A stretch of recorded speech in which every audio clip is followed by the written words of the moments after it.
Remember that rotoscoped fever dream where Nazi wizards fought mutant elves with machine guns? Wizards wasn't just Ralph Bakshi's follow-up to Fritz the Cat. It was an acid-drenched prophecy about fascism that traumatized children expecting fantasy.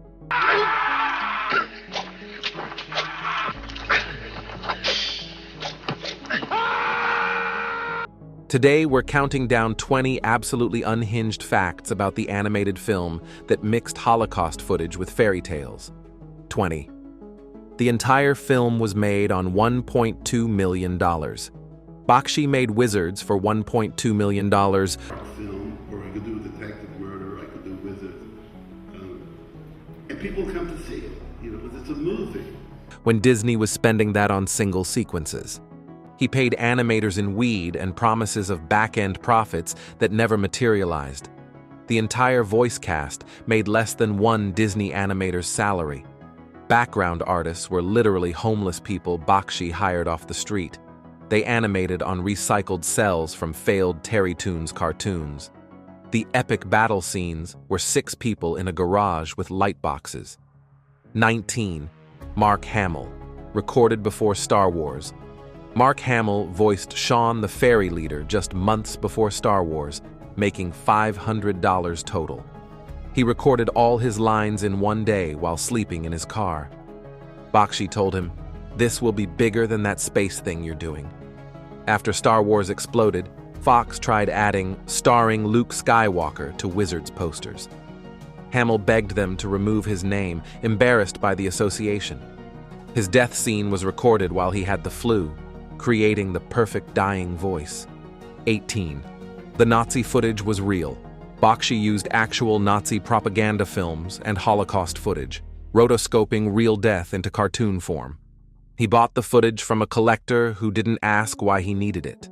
Animators traced over real executions, turning genocide into fantasy war.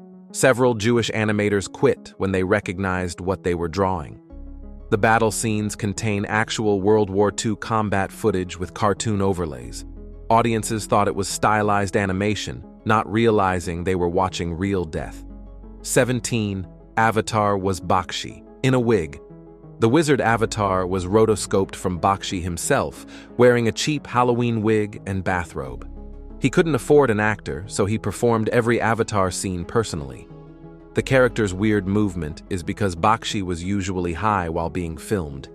His distinctive slouch came from back pain from sleeping on the studio floor. The final battle was Bakshi fighting a grip, dressed as Black Wolf. 16. The fairy porn was almost XXX. Eleanor the fairy was originally drawn with exposed breasts in every scene until Fox panicked. The animators had completed 30 minutes of topless footage before executives noticed. Censors demanded clothes, so they painted tiny strips of fabric on thousands of cells. You can still see nipples in several frames they missed. The original uncensored version was screened once at Bakshi's apartment. Voice actress Jessie Wells didn't know her character was naked until the premiere. 15. Black Wolf was voiced by an actual neo-Nazi. Voice actor Steve Gravers, who played Black Wolf, was later exposed as an actual neo-Nazi sympathizer. He was arrested in 1983 for distributing white supremacist literature. Bakshi claims he didn't know, but others say Gravers was openly anti-Semitic on set. His performance was so convincing because he believed what he was saying. Gravers improvised several of Black Wolf's racist rants that Bakshi kept. 14. The projector scene predicted digital warfare. Black Wolf, using a projector to show Nazi propaganda to demoralize enemies, predicted modern information warfare. The scene was written in 1975, decades before social media manipulation. Military analysts have cited wizards as accidentally predicting psychological operations. The idea that images could be weapons seemed absurd in 1977. Now we live in a world where memes are literally warfare. Bakshi thought he was making a fantasy, but created a prophecy. The projection of Hitler winning battles through media manipulation became reality. 13. Susan Tyrrell, recorded while drunk narrator. Susan Tyrrell was intoxicated during every recording session, giving the film its slurred opening. She brought vodka in her water bottle, fooling nobody but ensuring she got through sessions. Her famous "The time has come" speech was completely improvised while wasted. Bakshi kept recording because drunk Tyrrell was more mystical than sober.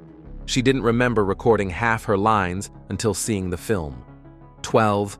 The film stock was damaged porn again. Like Fritz, Bakshi bought water-damaged pornographic film stock for cheap. Several scenes have visible water stains that were painted over as magic effects.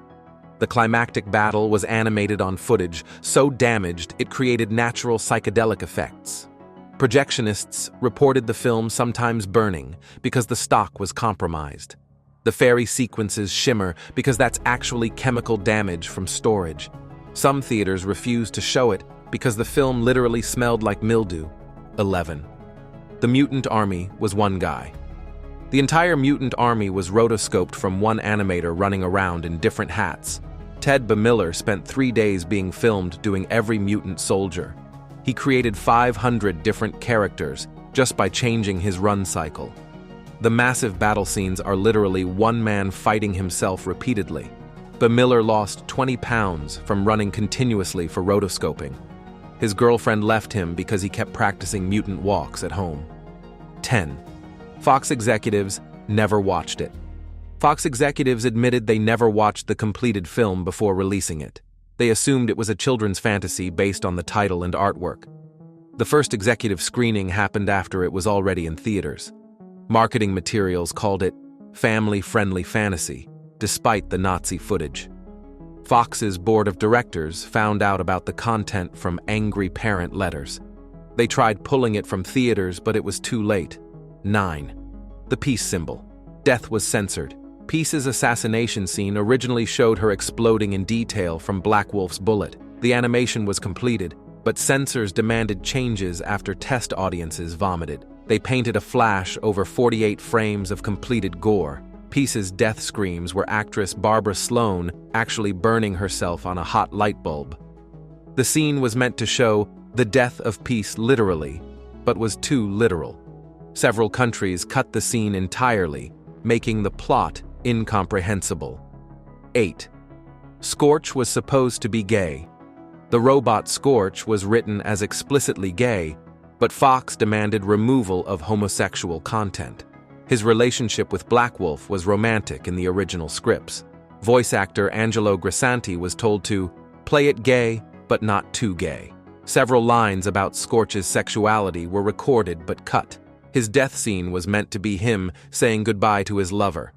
The robot's redesign made him less feminine after executive complaints.